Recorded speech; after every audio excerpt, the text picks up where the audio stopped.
Bom dia para quem é do bom dia, boa tarde para quem é boa tarde, boa noite para quem é do boa noite, boa madrugada para quem é da madrugada.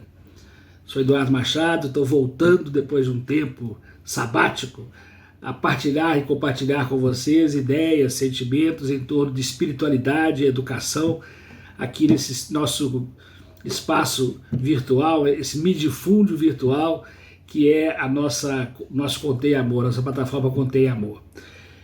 Eu vi ontem, numa sentada, a minissérie britânica Adolescência, da Netflix. São 4 episódios. Primeiro que me chamou a atenção foi a técnica de plano sequência, em que não há cortes na imagem, e ela vai acompanhando, a câmera vai acompanhando os personagens, dando o efeito de uma narrativa intensa, imersiva, mas de perder o fôlego. E na verdade é essa a ideia, o sentimento que eu tive ao final dos 4 episódios foi de ter levado um soco no estômago, ou na consciência. Primeiro eu quero falar do tal do lugar de fala, se fala tanto disso, né? Hoje para mim era mais lugar de silêncio, pensar, refletir, e eu quero compartilhar um pouco com vocês desses meus sentimentos em relação a essa série que mexeu muito comigo. Primeiro eu fiquei imaginando os meus alunos, né, os meus antigos alunos, adolescentes, que viram, estão vendo, vão ver essa série, ela está fazendo muito sucesso. A perspectiva deles é a própria adolescência, né? Me chamou a atenção o ambiente que aparece lá de uma escola, o filme se passa na Inglaterra, na Escócia, no Reino Unido. E um ambiente agressivo, né? Um conflito latente entre professores e alunos, funcionários da escola e os alunos também, uma agressividade muito presente. Aquilo me chocou um pouco, eu fiquei me perguntando se esta é a realidade das escolas que a gente tem hoje. Porque, confesso a vocês, eu não vivi isso muito, né? E eu dei aulas desde EJA, de jovens adultos, né, à noite, num bairro popular, até escolas que atendiam classe A, classe B. Tive uma experiência ampla, né? Trabalhei com crianças nas creches comunitárias, nas creches das periferias de Belo Horizonte. Tenho muito contato até hoje com esses grupos, e não é essa a experiência que eu guardo na memória, né? Sem ingenuidade, sem alienação, mas eu não vi durante a minha caminhada como professor, 37 anos na sala de aula, 42 anos trabalhando em escolas, eu não vivi isso como referência, não era esse o foco, né, do meu trabalho. Mas está lá, muita agressividade, muito bullying, o tal do bullying está presente dos dois lados, professores em relação aos alunos, alunos em relação aos professores, um ambiente muito pesado.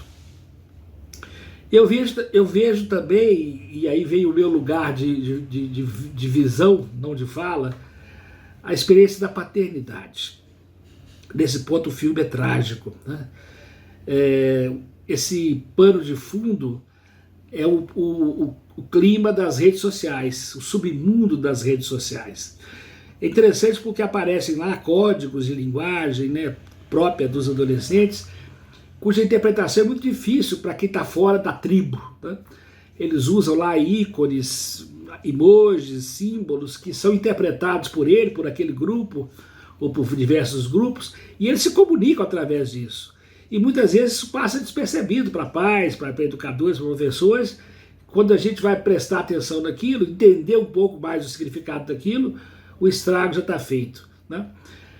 Isso acontece numa época em que os adolescentes precisam de ter uma construção da própria identidade. Eles estão fazendo essa experiência intensa, né, de construção da própria identidade.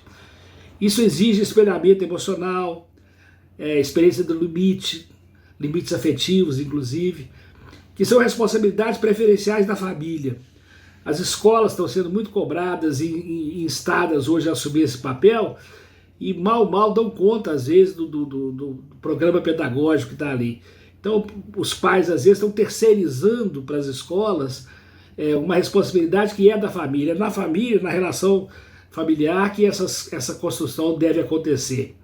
A escola sim pode dar uma belíssima contribuição para isso, refletindo sobre valores, vivendo valores do próprio ambiente escolar, mas preferencialmente as marcas mais significativas que vão ficar para esses adolescentes vêm do convívio familiar. O que eu percebi muito na série é que essa ausência, né, da intervenção e da presença do familiar vai gerar adolescentes que não sabem lidar com frustrações, né, não sabem lidar com rejeição, com conflito, e que encontram nas próprias redes sociais válvulas de escape para sentimentos, muitas vezes sem limite. É o caso da história contada. Eu não vou dar spoiler, né? Vejam com os olhos de vocês, estou colocando o meu olhar aqui, né? Esse olhar tem um acolhimento muito grande para o adolescente, meninada com quem eu convivi a vida inteira, né? Esse adolescente que não tem essa referência, ele vai buscar pertencimento. Ele vai buscar pertencimento. E o que era antes era um grupo, tipo de futebol, o grupo da turma se reunia, no meu caso, por exemplo, se reunia para jogar um buraco, para bater papo, para fazer serenata, para namorar, né, conversar sobre as namoradas e tal. Hoje está tudo lá na rede social. Está tudo lá na rede social. O que é perigoso, por uma razão que eu vou explicar daqui a pouquinho. Nesse caso, assim como acontece com uma família que tem um dependente químico de drogas ilícitas, como crack, cocaína, ou mesmo lícitas, como álcool, quando alguém da família vive esse drama, a família toda adoece, todo mundo sofre com isso, né? O impacto envolve a todos, em especial os pais, quando se trata de um adolescente, um jovem, né? O impacto é muito grande para a família. Na série, tem um momento angustiante, que é o diálogo entre o pai e a mãe, e a sua esposa, os pais do garoto se perguntando, mas será que nós fomos bons pais? Será que nós podíamos ter feito mais? E a pergunta fica no ar, como um sinal de alerta, não só para os pais, mas para educadores, para profissionais da saúde mental, para, enfim, pessoas que lidam com os adolescentes.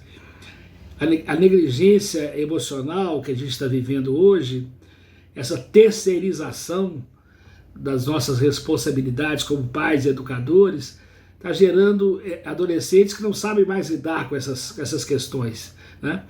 E vão encontrando cada vez mais nas redes sociais um espaço complicado, porque eles ficam reclusos, a solidão de um quarto de portas fechadas, né?